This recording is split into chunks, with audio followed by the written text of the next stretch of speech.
next 15 minutes. We would like to hear from you and would like to include your questions in the conversation. So ask questions, use the chat panel on the right side of your GoToWebinar player to share it at any time during the webinar. It's my privilege to introduce our featured speakers, Ms. Vijay Hari and Smita C. Kapoor. Good morning to you, both of you. Good morning, Avinash. Vijay is CEO. Good morning, Avinash. Good morning, everyone.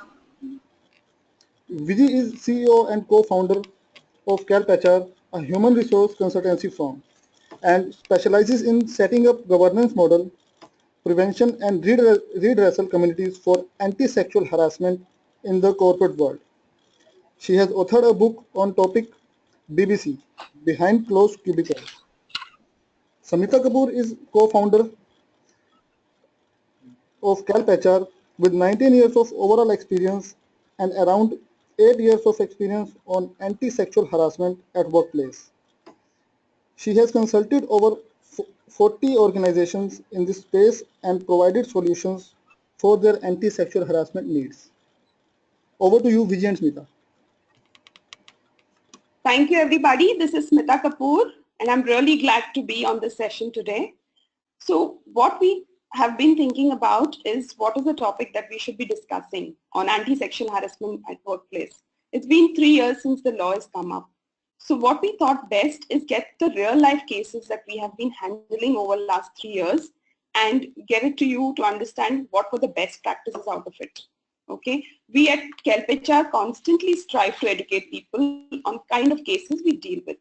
This gives the organizations and our clients a great understanding of impending issues and how we could prevent it. CalpHR did a survey. Now, if you go on slide 2, CalpHR did a survey of around 200 participants across India to understand what people always doubt. Is sexual harassment real? Does it really exist, or it is just a farce? I've not encountered many of this.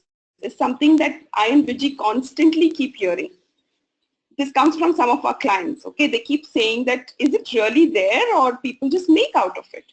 So the answer, of course, is loud and clear that yes, it does exist, and this monster keeps coming back, right? And it is existing everywhere. 7 out of 10 women experience it. Some even experience it at workplace. The statistics that we have presented to you in this deck are from the real people whom we spoke to. We spoke to around 200 odd people. It said that 22% of people have witnessed workplace harassment, sexual harassment. Yeah, harassment goes beyond being physical these days. Even social media is playing a big role in harassing, sexually harassing. Managers are not the only perpetrators nowadays. Even your colleagues harass you, and their percentages are increasing. 62% of them never reported this incident due to various reasons. Now, when I think back, I am part of this 62%, honestly. And what do you think was the reason that I never reported? Lack of awareness, of course. 59% of the people said that no action was taken in spite of their reporting. Now, that is a shocking number. Okay, why are actions not being taken?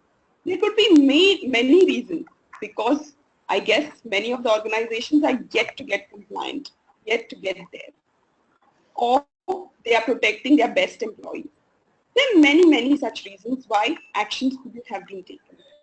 5% of men were also harassed. So is it only women who are being harassed? No, there are men who are being harassed, not only by women, but also by men. I mean, same gender harassment. They hesitate to report it, of course. Men think it is not too masculine to report. So not too many cases get reported. Now moving to the next slide.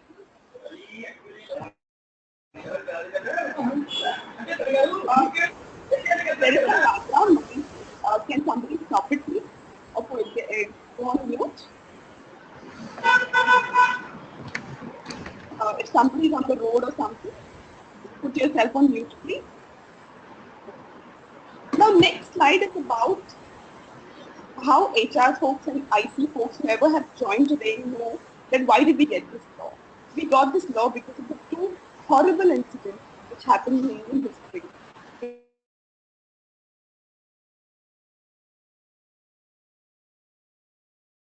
which was a sexual assault, incident that happened in 2012, and then finally we got a law in place. Clearly, organizations have a responsibility to ensure that they are compliant. What do they have to do to ensure they are compliant? They have to ensure that they have implemented this law, this policy is in place within the organization. They are creating awareness for their management team, senior leaders, managers, employees, contractors, clients, and even vendors. Right from getting them to understand what is sexual harassment, to be able to help the organization build a culture which is free from harassment. A lot of work is required there, and we all need all hands there. Yeah?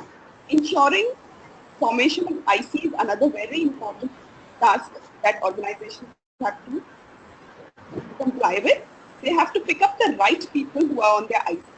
What I hear from a lot of my clients is that my senior people are very busy, so they cannot be part of IC. And others are not mature enough. So I recommend here on this call today that please look into your IC. See if you have the right kind of people. If you don't have right kind of people, weed them out. The IC should be strong. Providing them with proper training is also important. To run the committee in its right spirit. Posters also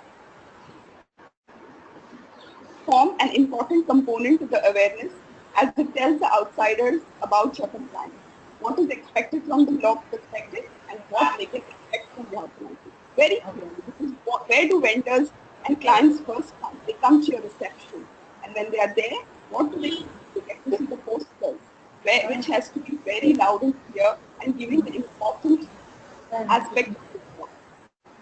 Moving to the next slide,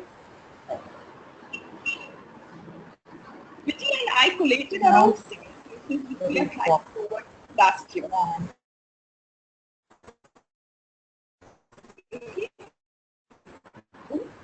These are different kinds of cases in different industries. Okay? We have around 75 clients and 60 people to them, and various clients come up with. Smita, sorry to interrupt. Please, a lot of background noise looking. Thank you all.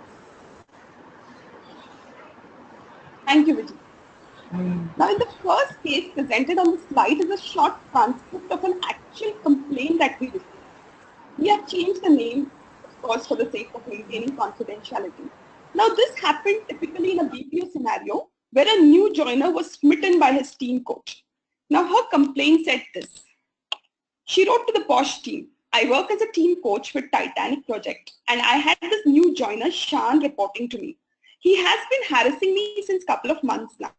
Initially, all was okay, but suddenly he has been acting weird.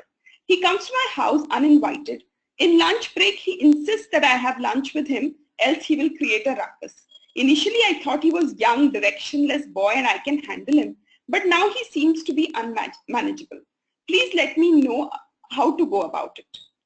Now, what we did is we spoke to the respondent. Immediately, we summoned as an IT team and started investigating because this was something which was very critical, as in a senior leader, a senior team coach is being harassed by a fresher. So when we inquired further with her, she divulged more details. She was clear that what she really doesn't want is the guy to be punished. She doesn't want the guy to be punished very clearly. She says, he's a young guy, I don't want to tarnish his career. Okay, only that I request from this organization and IC team is, I don't want him near me. I feel harassed when he's around. When we talked to the respondent, the entire case kind of turned around. He proclaimed that she was his girlfriend. And we were taken quite aback when we heard that, because nowhere in her complaint or conversation she mentioned about any consensual relationship. Then we said, let us investigate this further. We had to look at a lot of WhatsApp exchange messages. We interviewed a few witnesses, and then we realized that the respondent had clearly misunderstood her special attention as wanting to have relationship. So we took following steps. There was not a proof of any consensual relationship clearly. We gave him a stern warning for his behavior and made a note of this in his personal file. We realized there was a lack of training program of SH when the new joiners get it, and hence we incorporated the same. We moved him to a different team and watched his behavior very closely. Now, this was what we came about. Okay. Now, moving to the second case. Which will you move? Yeah. Picture that. Now, this is a very interesting case where the technology played a part. Yeah. Now the complaint says Arun and I are part of the same operations team. He's quite a shy guy. He's a great resource and technologically quite savvy. I used to approach him for guidance on project whenever I needed it. We are not too friendly otherwise, but I've noticed that he discreetly takes my pictures without my permission. When I try to catch him, he seems quite oblivious of the situation. I'm sure he has been taking my pictures. I'm not sure what to do as I have no proof. Regards, Sushma. Now this case, when we checked with the respondent, he said clearly that she's daydreaming. I have no intentions. I wouldn't want to do that. So for that, what we had to do is get him into the room and seek his permission to check his phone and his laptop. We got the IT person in, the IT securities person in, because not everybody were technologically savvy when we were investigating. So we wanted some expert to advise. He looked up his phone and laptop and told that nothing is available. But somewhere he figured out that all his data is getting saved on a cloud server. So he asked for that to be opened up, and we saw that there were many pictures of hers, which were taken and uploaded there. It was a clear case that this gentleman had lied, and he had lied under oath. Okay, as an IC team, we take oath from everybody that whatever they say will be true. It is like a civil court, right? And he had lied under oath, and he had definitely clicked her pictures without her permission. So this was a clear case of termination. The organization decided that if a person is behaving like this, then he should go. Okay, so how technology can be misused was something that came up very hard on us, that what all we'll have to do to investigate a particular case and who all we need to approach. Now, moving to case 3.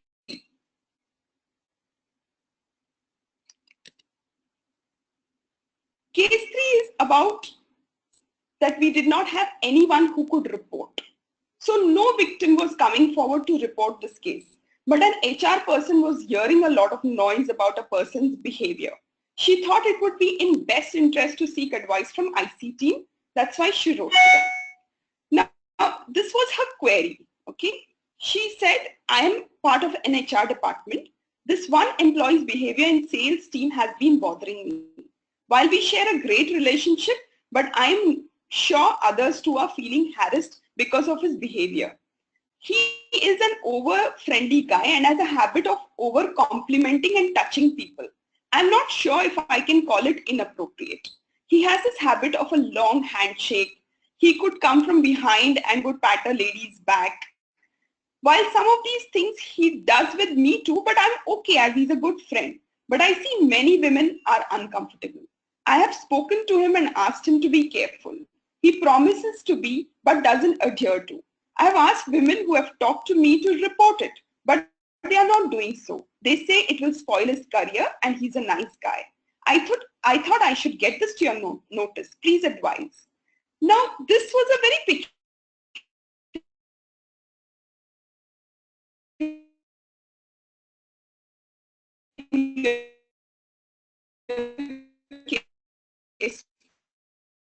for us. So I a victim to investigate, but I will not let it go. Okay, okay. So what we did was in the group, we started asking them probing questions where this HR lady spoke about this case without naming anyone. But we saw many women acknowledging the issue. We also realized that there were many women contractors who were on contract and they were being impacted. So what we could figure out is that maybe they are withholding this information because they thought they might just lose their jobs. After listening to these issues, we decided on following actions. Okay. We set up few more women-only sessions across the organization. We got a senior HR person to counsel him and let him know about the impending issue. His manager was advised to watch him for next 1 year very closely. Okay. So this is what, as an IC who didn't have a complaint, who didn't have a victim, jumped in for prevention. And I really applauded because not many organizations do this. And I, being a third party, can really look into their best practices and would want to replicate this in many other organizations that I work with. Yeah. The complaint for, moving to the next slide, is swearing. This is a very common issue with youngsters these days. They think swearing is very cool. But during our sessions in POSH, we keep telling them that profanity at workplace is not acceptable. So the complaint said, this email is to complain about my colleague. Other day during one of our heated conversation, he said FO. I don't think such words should be used for a woman at workplace. Please take a strict action against him. Regards, Mansi Sharma. Now, when we checked with the respondent, he was like quite, he was quite taken aback because he said this is a lingo that we used in our daily work life. I'm surprised why she complaining now. Very clearly we realized that there was a very heated argument between the two of them, and at that time there was this exchange of words. Not only he but she also used it, and fortunately we had a witness who could put their hand up and say yes, there was an exchange of such profanity. We took a stern action against each one of them. We gave them a very strict warning letter saying that this is not acceptable and this is not the organization culture, okay, and we will be watching you for next 6 months. So both of them got the warning letter. So now in this case becomes very peculiar because the victim was also reprimanded. Yeah. We also conducted an awareness session across so that people are aware that using of profanity is not acceptable. We also shared a short group case study about this within the organization so people stop using such language. Okay, it further drills into them. So moving to the fifth complaint, this is about this happened to a lady in a store where she raised a complaint about a salesperson. It was a very difficult case as there were not many witnesses, but CCTV camera came as a great help here. Yeah. Now what does her complaint say? I'm a regular customer at your store based in Lower Parel. Recently I have been to the store to pick up some clothes and a sales boy, Kiran, was assisting me with the same. I felt he was trying to touch me and stare at me inappropriately. He would come too close to me to tell me about an outfit and look at wrong places. I initially thought it is his job, but I have never experienced this earlier. It was unwelcome. Please take an action. Now this was against an employee from a customer, which we took quite seriously because we deal with a lot of women as an organization.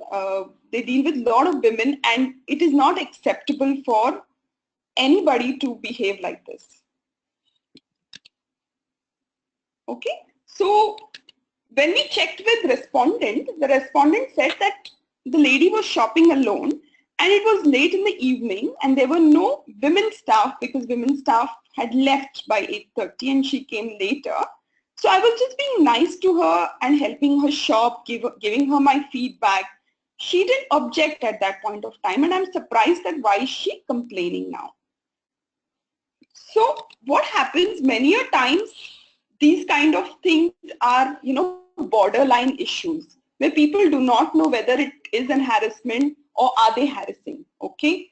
But I very clearly think that if they have an intention of harassment, and if a person feels it is unwelcome, then yes, it is an harassment, okay? But what this lady didn't do is, maybe she should have told him to keep a distance. It is very important to say stop, yeah?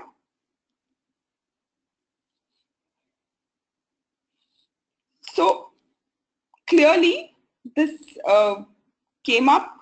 So we investigated and found that there was a CCTV camera which showed that Kiran had come very close to this lady at various times, and it was definitely her personal space which was violated. So we gave him a strict warning letter and we demoted him to a different role where he doesn't have any customer facing.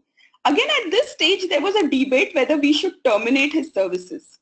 But very clearly, this organization didn't want to throw an evil out of the system back to society. They said we should look after him and see that he mends his way and not give it back to society, which is not mended. And I really applauded this best practice. I think it is great. While termination came to my mind first, but then when I understood what is their point of view, I really applauded them for doing this. Okay.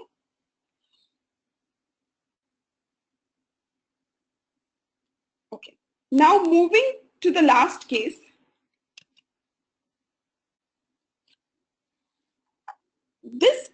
This was a very difficult case for us because both the parties were head bang on proving themselves right. We were finding it extremely difficult to crack. We had no much of proof available. We didn't have any witness speaking on behalf of these parties. It was a very confusing case. Now this generally happens when there are consensual relationships within the organization. So this came as a resignation to the HR department, which said, I work in a marketing department. My supervisor has been harassing me for not giving into his sexual demands. He's not giving me any good assignments as I am not giving in. There was a wonderful opportunity where our department had an opportunity to get trained in Singapore. He recommended many of my colleagues, but he did not send me. He's planning to put me on performance improvement plan. I'm quite dejected and want to resign from my services. I see I have no future till the time he heads the department. Regards. Now HR sent this to us for advice because clearly there was a mention of sexual harassment. We spoke to the victim at length, and she very clearly spoke about the harassment that she's going through. But when we spoke to respondent, he told us about a consensual relationship. Now this was a different verdict completely because Susan never talked about consensual relationship. He said that we had a consensual relationship, we were going around steady, but we broke off some time back. After that, I saw that she lost interest in her job. Being a supervisor, I couldn't have tolerated, non-performing labor, and I was thinking of putting her on PIP, and I think that's why she cooked this story up. Now, his claim also seemed very valid. So we asked them to prove. We asked Susan to prove sexual harassment demands. We asked him to prove consensual relationship. Fortunately, both of them couldn't prove it. Okay, so we were looking for witnesses, CCTV cameras, WhatsApp exchanges. Anything was not very clear.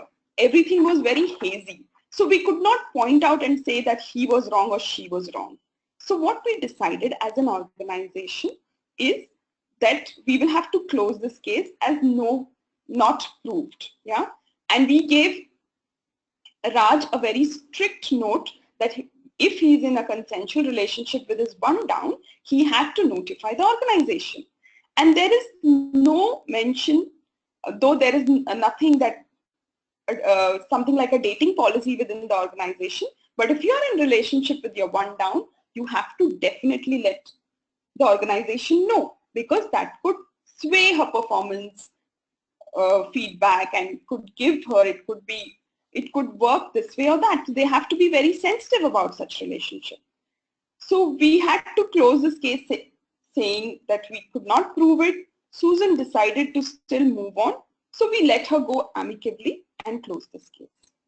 Now with that, we come to an end of the 6 case studies that we had to go through. Okay. Now, I would recommend BCC. This is one of the books that is written. It has around 18 real life case studies.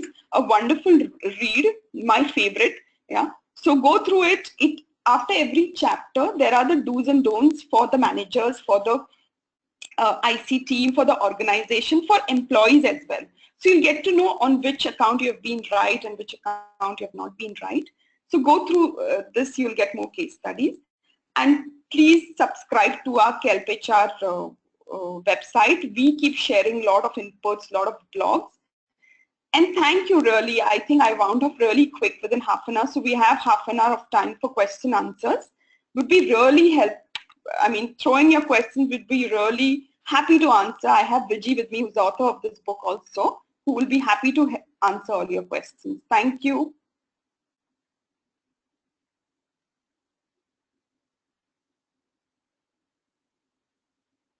Vijay, Avinash? Yes, Smita. Yeah. So Avinash, you want to open up for questions? Yes, sure.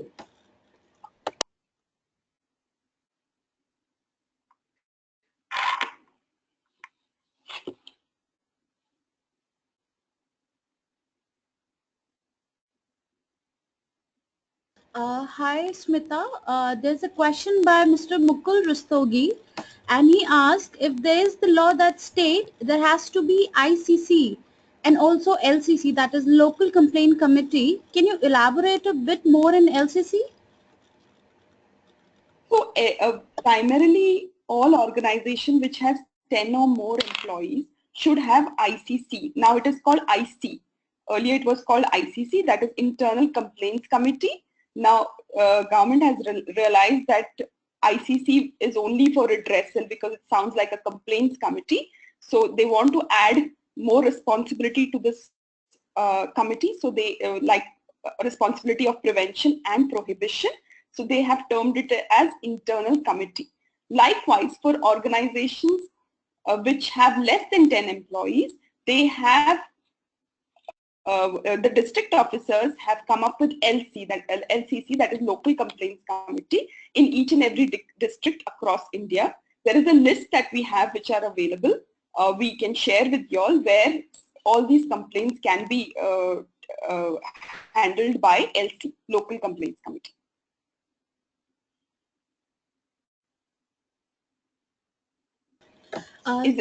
Is that good? Yeah, I think you have literally clarified all the doubts. I hope that Milan have got his answer to that.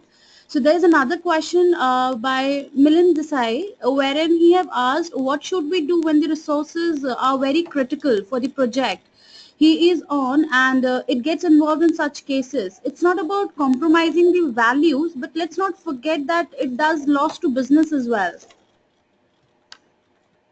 Yeah, we understand that, but primarily values is something that drives the business.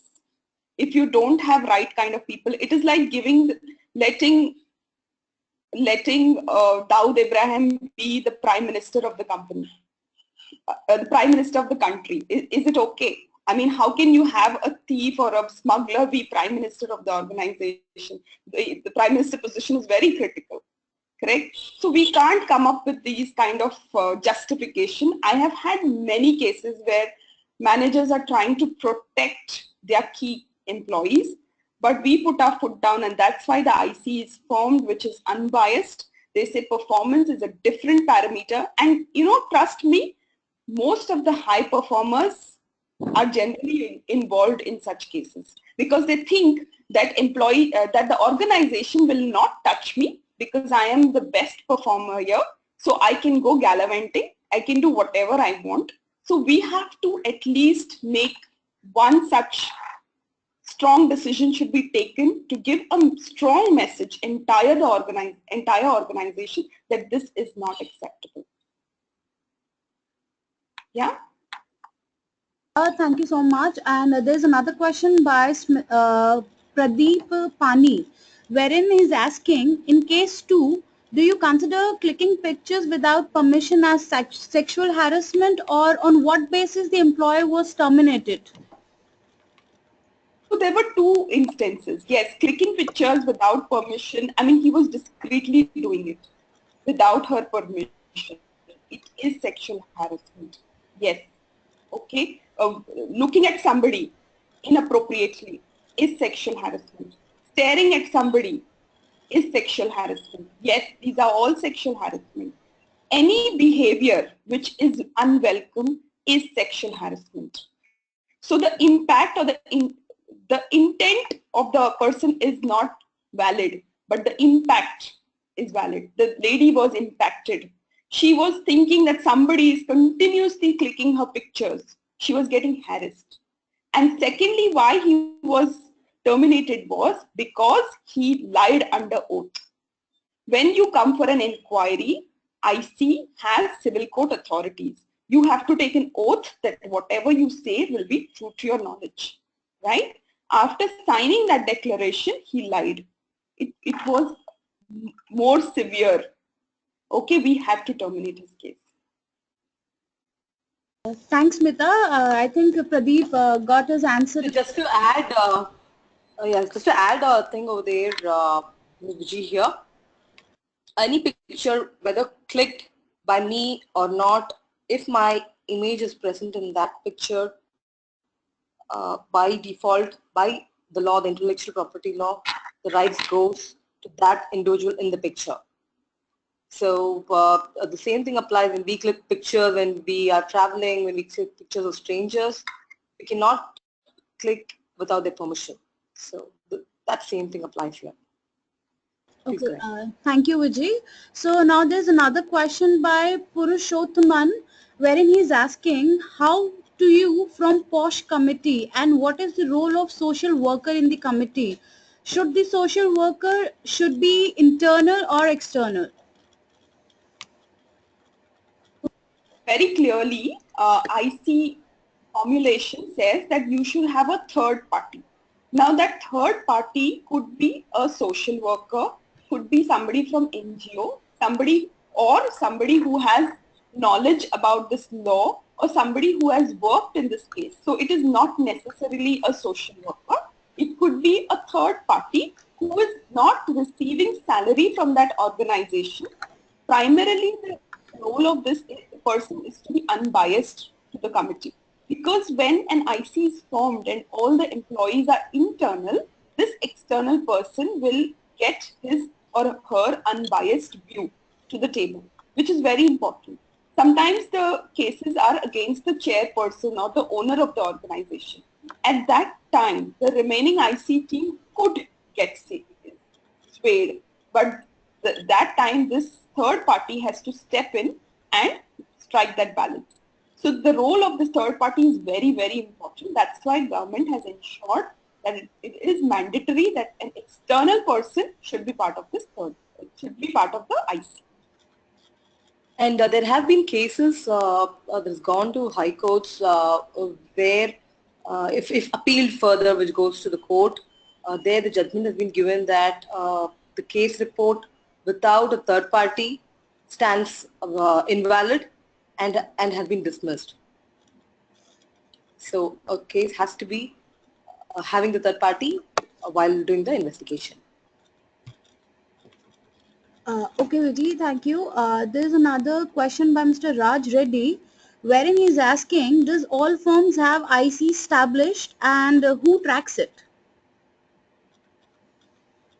So, Mr. Reddy, good question, but honestly, we are still not confident of all the organization in India having an IC. So we at KelpHR are constantly helping organizations form their ICs, okay? District officer, that's their role to ensure that they do that. And Ministry of Women and Child Development.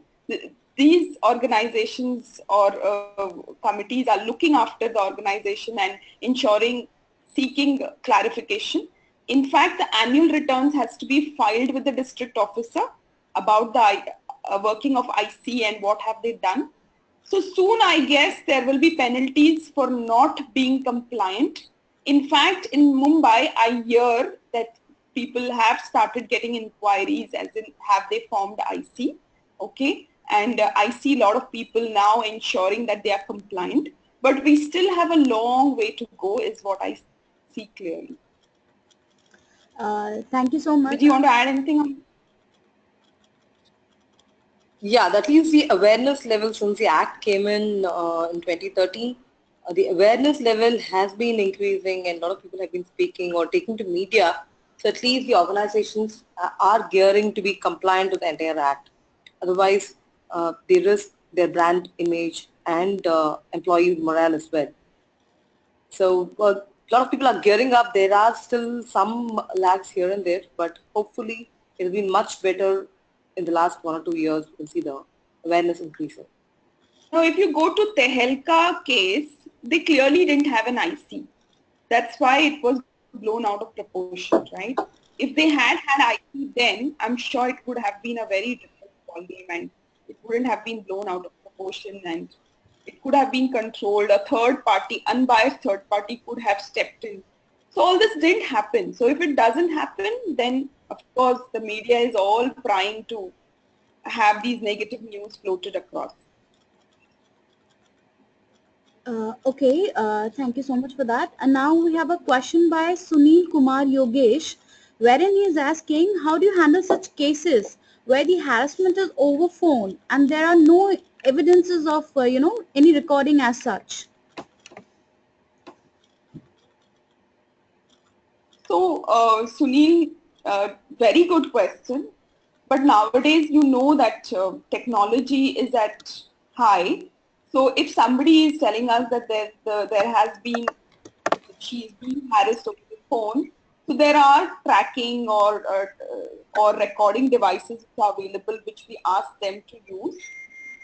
I have not yet handled any case where there was only telephone conversation, because generally nowadays with the idea of WhatsApp and everything, we have that facility. So what I would recommend that if you have any such cases, then you should recommend the lady or the gentleman, whoever is being harassed, to use a tracking device or the recording device on their phone and record the conversation if they can. Yeah, just to add over there, the other thing that we can possibly do is ICC can go and file an FIR on the company's letterhead. They can go and file an FIR requesting that they want to access the employees' phone records, and with the FIR, if that is given to the service provider, telephone service provider, they will share all the details of the call. That is another thing that's definitely possible, and you can definitely at least verify that whether that at that particular point of time, whether a call came from this person. So all those things at least can be verified. And the transcripts, if possible, the service provider, they might also be willing to share the transcripts. Okay, so we have another question by Parul Pamar, wherein it's asked, in case of sexual harassment, it's not proved and happens outside the office premises, what call does HR take?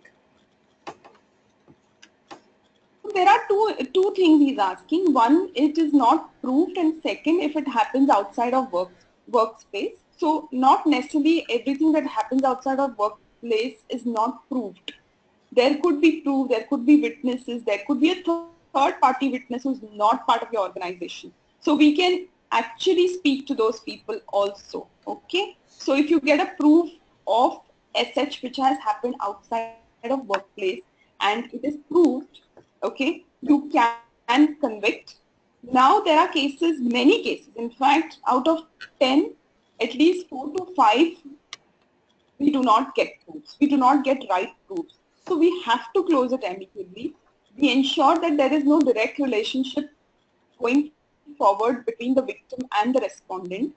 They're working in different different shift or different departments, okay, and we monitor closely the victim and the respondent. If there are any repeat cases against the respondent, or if victim, what is happening with victim, is she getting further harassed?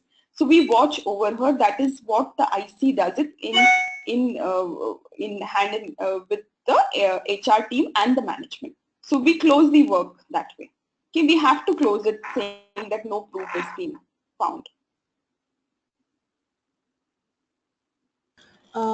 Okay, so thank you so much for that. Now we have a question by Brilliant Aske, wherein he's asking, there's a thin line between what's acceptable and what's not is fading, and many women have started to misuse this. Recently managed 2 cases which was a fake complaint. Yeah. I would question, yes, there are malicious intent questions being reported. Okay, many times it has happened that malicious intent complaints have come up. In fact, 10% of the cases that I deal with comes with malicious intent. But clearly, intent versus impact is something that I do think your intentions are, but how a person is impacted is important. If in any way, like a small thing, hugging in north of India is very common. It's the way of you express happiness. But same thing, if you do it in south of India, it may not be acceptable. So you have to understand what is acceptable to one person cannot be acceptable to the other person.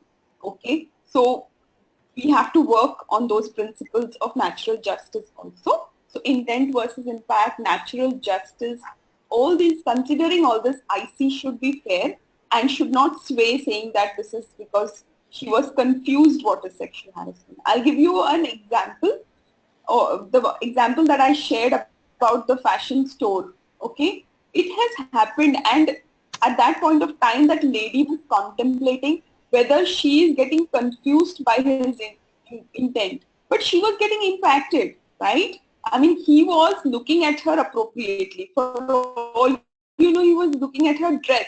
She was thinking, she was giving benefit of doubt.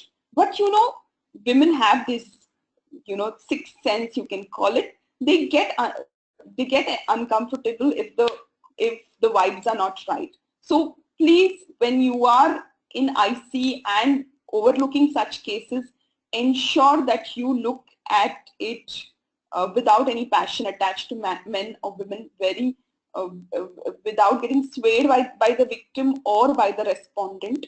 Okay, be sensitive to the victim, because a lot of times what happens is the first thing when the victim comes with the issue and you look at it and saying, oh, chalta hai, let it be and all that.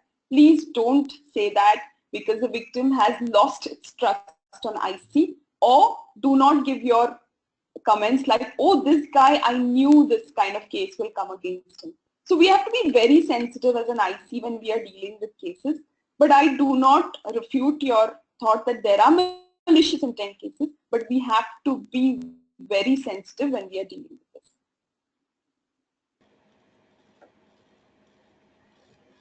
Is that okay?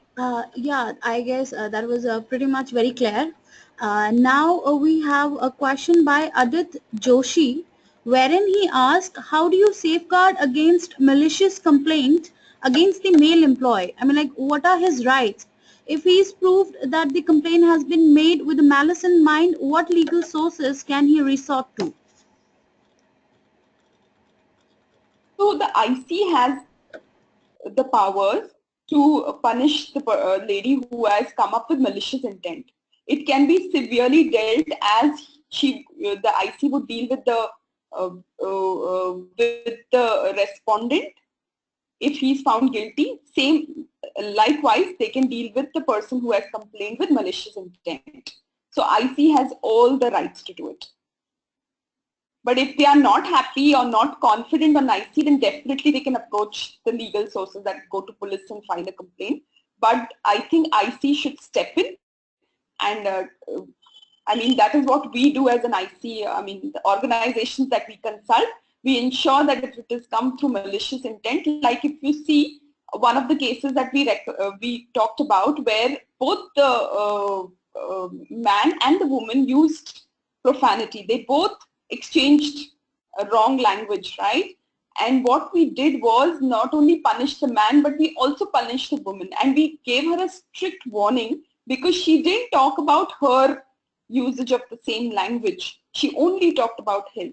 So we were little empathetic towards the man because he was true and she tried to hide the facts. So we were very stern with the lady actually.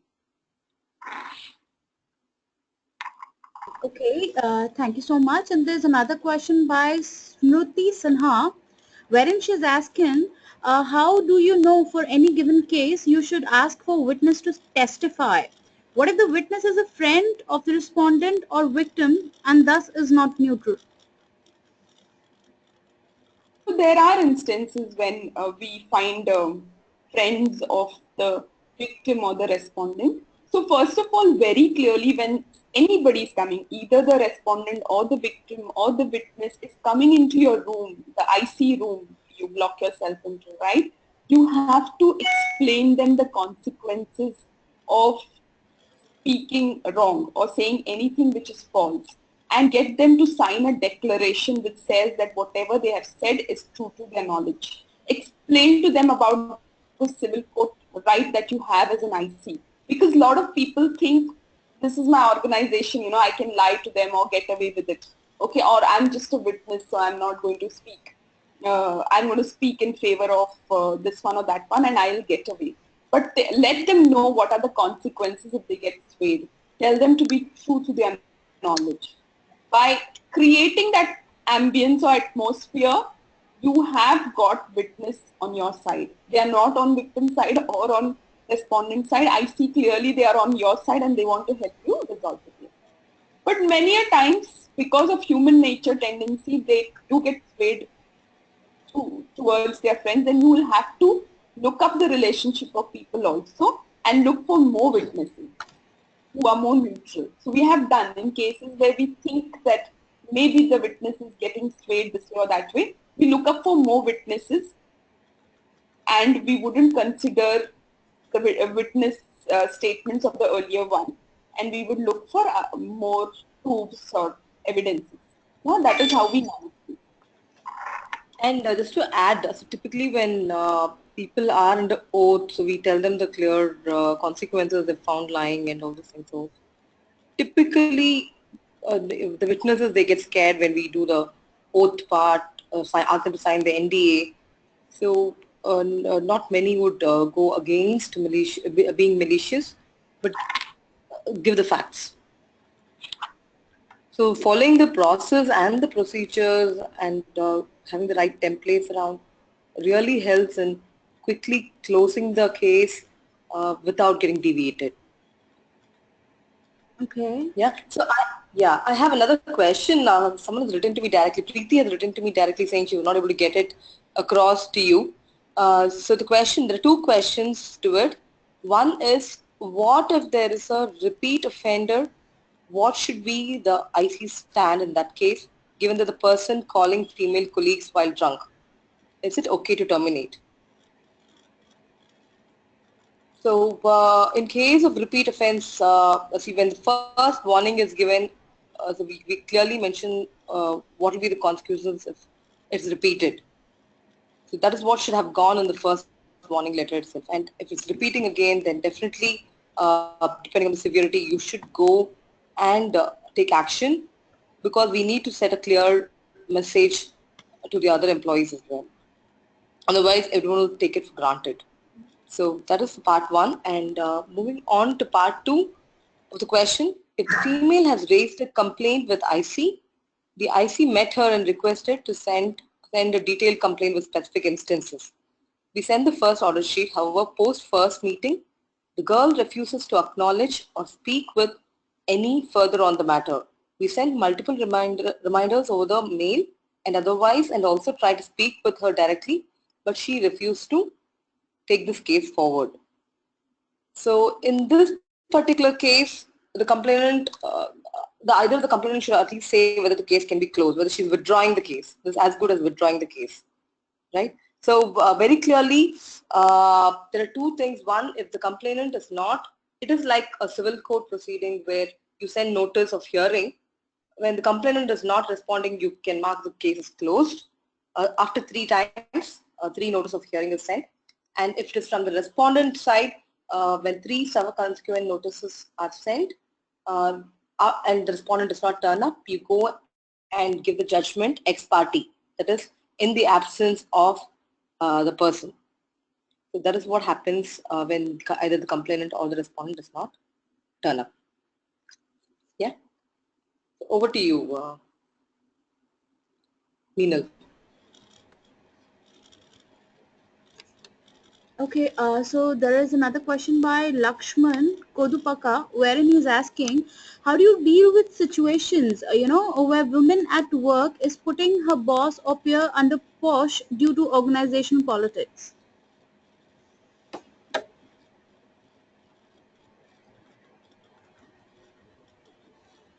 Didn't get that question clearly. Yeah, Could I'll you repeat repeat it it, again please? for you.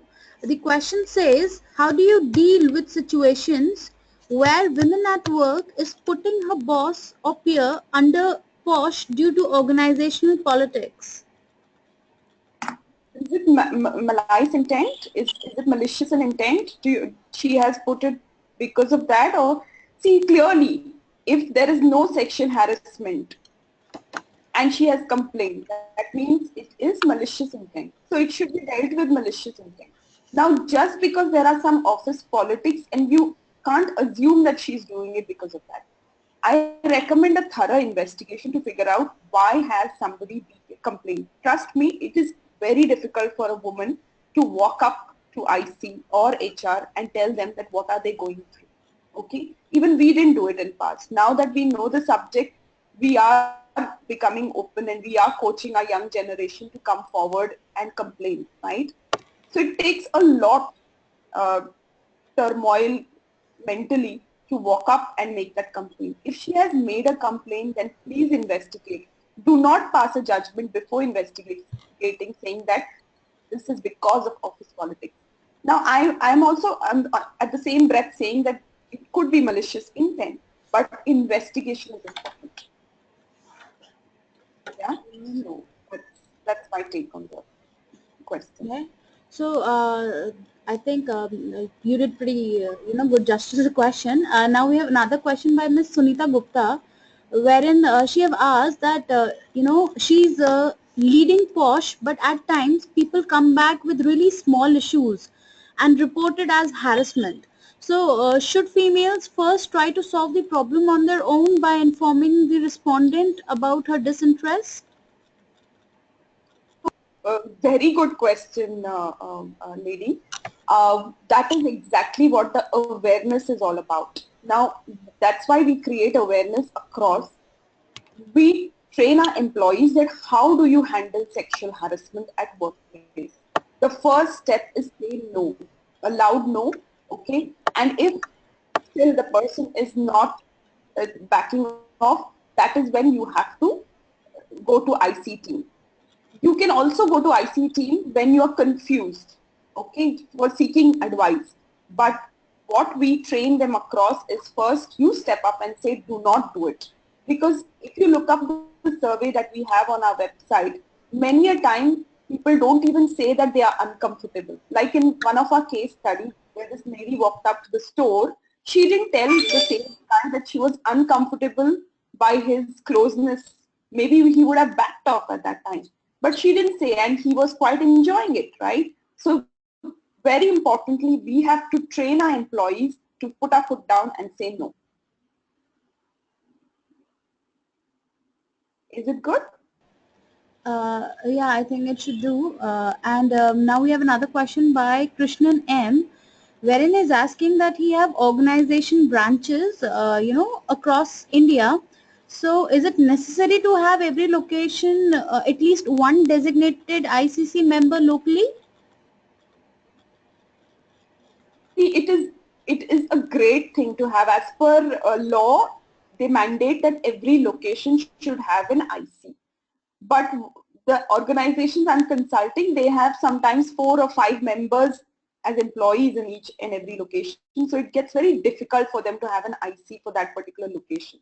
So what I ask them is at least one senior member out of that location can be part of your IC.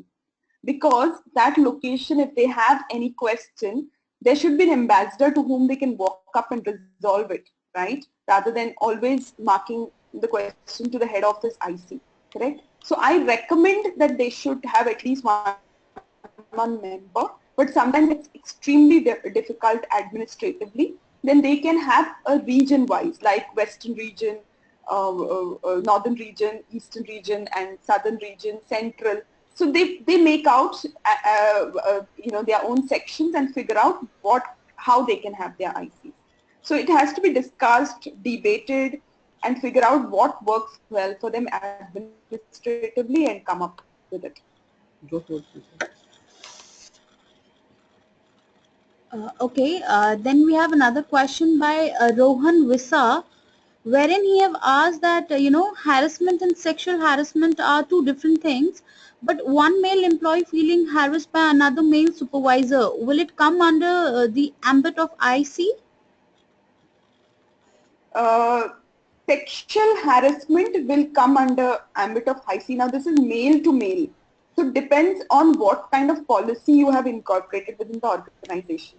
Now many organizations I consult have protect only women employees, right? But there are many organizations which are gender neutral. So they protect their men also. So the first aspect is, what does your policy say? If it says that they are protecting their men employee also, then this will come.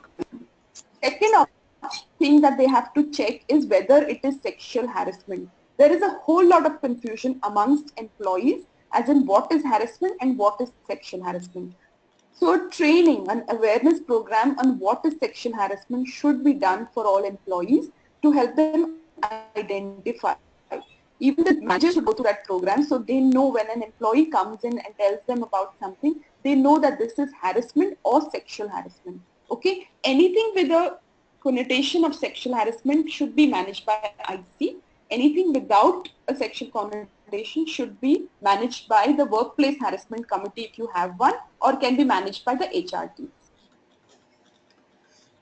Thank you so much for this answer. Now we have another question by Rituparna Kundu, wherein it's asked, how do the IC respond to any complaints?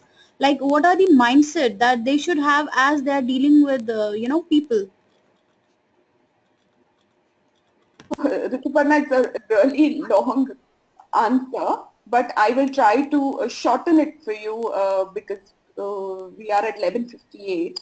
But I can send you a note on this if you drop me an email. So mindset, definitely we have to be open, unbiased. First of all, the IC members, we should, as an HR heads of any organization, we should be sensitive about what kind of people are on our IC, on our IC panel. Are they matured? Are they open? Because I have seen people who are on IC panel, they pass such ridiculous comments either to the victim or respondent. So they have to be sensitive about all this, right? They should not be very sympathetic to either the victim or the respondent. Cry with the victim or the respondent, but empathetic. They should understand the issue, and they shouldn't be too off also. Many a times I see that during the investigation, one of the IC members will be checking his phone with hands crossed, body language, slouched on the chair. All this is not acceptable. I mean, if you are into an investigation, if either the victim or respondent is talking, your body language should be appropriate. So there are many aspects that should be there. As I said, it's a long answer, so I could drop you a note with what all you should take care of, because we have a very beautiful presentation based on this, that what should the IC be, how should the IC be, okay, as a member, what is their responsibility and how sensitive they should be. Yeah. Thank you, Smita, for this. And yeah, so just to add, Avinash, I think a lot of questions are flowing into our mailbox as well. Sorry because of the lack of time, we're not able to answer all your questions. But we will definitely compile them into a blog and share the responses via email to you. In the next couple of days, give us a couple of days time and we will do that, and even the presentation will be shared as requested by a few of you. And also visit our website kelpachat.com/ash. There is a forum and an FAQ section where a lot of questions have been answered. The forum can also be shared with your employees. Feel free to do that. Anyone can post any anonymous questions, and we are here to, our experts are here to answer those queries. Yes, Avinash, over to you. Thank you, Smita and Vijay. And on my personal behalf and on behalf of NHRian, I really thank Ms. Vijay and Smita for sharing their wonderful thoughts, insights, and experiences with us. We are indeed grateful to you. And thank you, ladies and gentlemen. We look forward to your participation in our future program. Till then, all the best and have a great day. Thank you all. Lovely questions, for posting lovely questions. Thank you, Smita. Thank you, Thank you Avinash. so much. Thank you very much, all of you.